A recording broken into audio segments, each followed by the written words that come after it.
రూపాయలు అయితే వీళ్ళ ప్యాకేజీ డబ్బులు మీరు 2.5 ఎంత కడతారు అక్కడ. ఈ 2.5 కింద మీకు బస్సు వేయాలా, భోజనాలు ఏర్పాటు చేయాలా, బస్సు ఏర్పాటు చేయాలి. ఇవన్నీ ఏర్పాటు చేసిన డబ్బులేమో ఇక్కడ కాంట్రాక్టర్ ఎవరికో ఇచ్చినట్టు చూపెట్టి వీళ్ళు తినేస్తున్నారు. టీటీడీకి ఏమో ఇంత డబ్బులు పెట్టి అశేఖర దర్శనం అవుతుంది అనమాట.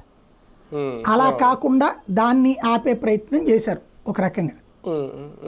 అది వాస్తవం. అంటే కొంచెం ఇబ్బంది అంటే నిజంగా వచ్చే టూరిస్టులకి నష్టము.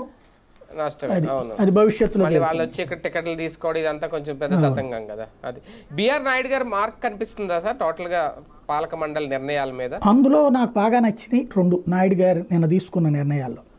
నెంబర్ 1 వచ్చేటప్పటికి తిరుపతి స్థానికులకి దర్శనం మంగళవారం ఏర్పాటు చేయడం.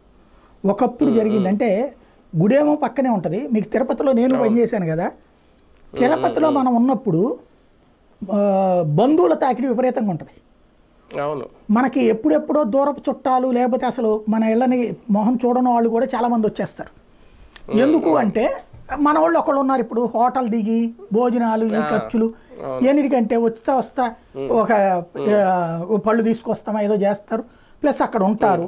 ఓ రోజు 2 రోజులు మన ఇంట్లో ఉండి దర్శనం చేసుకోవడానికి అక్కడ టికెట్లు అవన్నీ మనం సహకరిస్తే టికెట్లు, లేకపోతే వాళ్ళు టికెట్లు బుక్ చేసుకుని వచ్చేసి ఉండిపోతారు.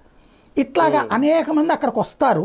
వాళ్ళ వల్ల తిరుపతిలో ఉన్నటువంటి వాళ్ళకి కనీసం నేను అప్పుడు ఒకసారి స్టోరీ కూడా చేశాను, నేను TV9లో చేసినప్పుడు.